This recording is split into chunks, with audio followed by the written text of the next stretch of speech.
Okay बेटा, हम chapter read out कर रहे थे नेचर ऑफ इंडियन फेडरलिज्म। इस चैप्टर के जो है हमारे 13 क्वेश्चन हो चुके हैं। नाउ नेक्स्ट 14 क्वेश्चन है, what is the role of the governor in federal structure of India. आपको पता हर प्रांत में हमारे इंडिया में 28 स्टेट है, तो हर स्टेट में सीएम के ऊपर एक गवर्नर होता है जो सेंटर से के द्वारा भेजा जाता है। ठीक है, तो एक वो एजेंट के तौर पर काम करता है। तो वो क्या रोल निभाता है फेडरल स्ट्रक्चर में, वो हम देखेंगे। कहते हैं आंसर कहता है, under the constitution of India provision is made of the office of governor to establish an important link between the centre and state. हमारी कॉन्स्टिट्यूशन में जी प्रोविज़न की गई है कि सेंटर और स्टेट में लिंक क्रिएट करने के लिए कि सेंटर की जो भी रूल रेगुलेशन है, पॉलिसी बनी हुई है या कुछ भी है, वो स्टेट में भेजनी है, स्टेट की जो रिपोर्ट है सेंटर को भेजनी है। और इसमें जो लिंक क्रिएट करता है वो है गवर्नर लिंक क्रिएट करेगा।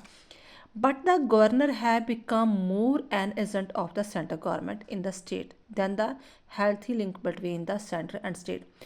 But nowadays हम क्या देख रहे हैं कि जो गवर्नर होता है ना, वो सेंटर का ज़्यादा एजेंट बनता जा रहा है। काफ़ी रीज़न होते हैं। एक तो ये होता है कि गवर्नर बनने के बाद वो सोचता है कि बाद में मुझे और भी कोई ना कोई पॉलिटिकल जो पोस्ट मिल जाएगी, ठीक है, राज्यसभा का मेंबर बन जाऊंगा या कुछ और सेंटर की सरकार से मुझे कोई बेनिफिशियल जो ऑफिस मिल जाएगा। तो फॉर दिस रीज़न एक दूसरी बात ये भी, जो सेंटर के द्वारा ही एजेंट आता है, यानी कि गवर्नर जो नियुक्त किया जाता है। बेशक जो है वो सजेशन जरूर सीएम का लिया जाता है, लेकिन 90% जो है सेंटर का ही सब रोल होता है।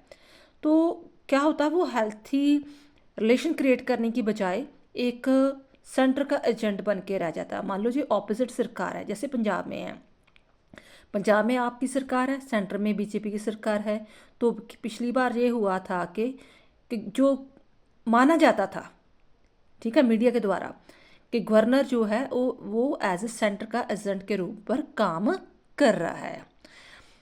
कहते हैं they have lost their impartiality and independence, because of which the office of the governor has become the most controversial office. वो जो अपनी impartiality and independence होकर उसने काम करना था कि ना तो वो सेंटर का एजेंट बने ना वो सीएम के अंडर ज़्यादा करे, वो एक बिल्कुल इम्पार्शियल होकर सही डिसीजन ले कि सचमुच में स्टेट में अच्छी तरह काम चल रहा है। ठीक है, तो वो सारा चीज़ उसने खो दी है। फॉर दिस रीज़न उसका जो ऑफिस है गवर्नर का कंट्रोवर्शियल बनता जा रहा है। ठीक है, तो ये रोल प्ले आजकल हो रहा है। ये चीज़ें ज़्यादा फेस वहाँ होती हैं जहाँ पर ऑपोजिट सरकार होती है, सेंटर में कोई सरकार हो और प्रांत में स्टेट में कोई दूसरी और ऑपोजिट पार्टी वाली सरकार हो। ये चीज़ वहाँ ज़्यादा देखी जा सकती है। थैंक्स।